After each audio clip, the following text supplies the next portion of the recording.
Olá pessoal, meu nome é Gabriel. Já tá gravando. Olá pessoal. Meu nome é... Não, eu falo. Olá pessoal, meu nome é Gabriel. Tu fala primeiro? E ele é... Bernardo. Eu, Gabriel, tenho 12 anos e Bernardo tem 13. E a gente vai narrar pra vocês uma história de terror que aconteceu com a gente. A gente tá aqui jogando bola. Apavorados. A gente conta pra vocês enquanto jogamos bola. Tudo começou quando a gente se conheceu.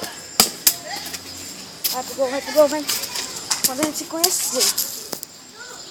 Eu tinha uns 10 anos, ele tinha 11. Aí então, a gente saiu andando pela rua. À noite. Na escuridão.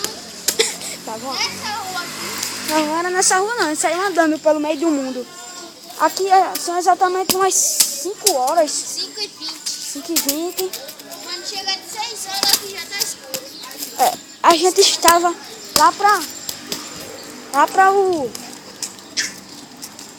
andando por ali, sabe? Era 9 horas da noite. Vai pra lá. Então...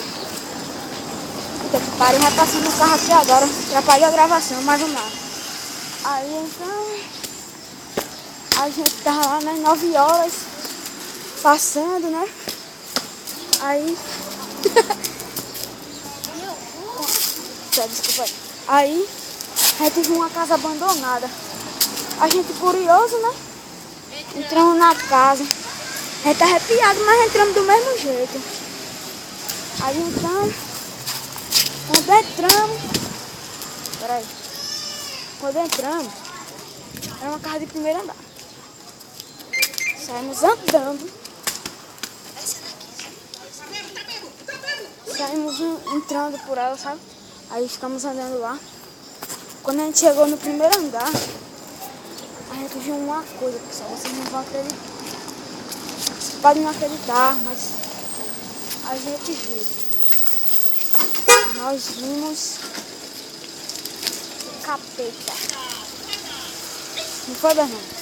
O capeta chupando manga. É o cão chupando manga. É o cão chupando manga. Nós vimos o capeta.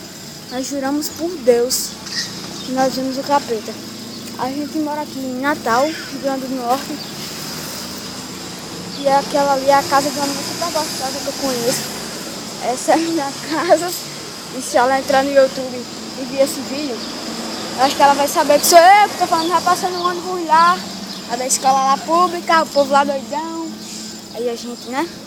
Quando nós vimos, nós saímos correndo. Aí tem uma portinha lá quebrada, sabe? Mas ela se fechava e abria do mesmo jeito.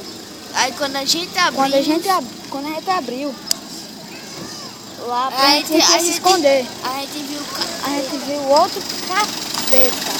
Pra você ver como a vida é injusta. Parecia que a gente tava cercado. Nós vimos outro capeta. Foi horrível. A gente jura por Deus. Não, senhor, nem venha. Uma mulher puxando aqui atrás nas costas. Nem venha. Depois vamos entrar à noite num canto escuro pra ver se aparece. Aparecer, nós vamos botar uma luz. Não sei se vocês vão conseguir ver. Aí nós vamos botar uma luz pra fazer tudo pra vocês verem. Então, a gente vai publicar esse vídeo no YouTube. Daqui a pouco, daqui umas 2 horas, a gente volta. A gente grava o vídeo que a gente tá prometendo, que é gravar a gente entrando nessa casa de novo. E a gente vai postar pra vocês verem. Valeu, pessoal!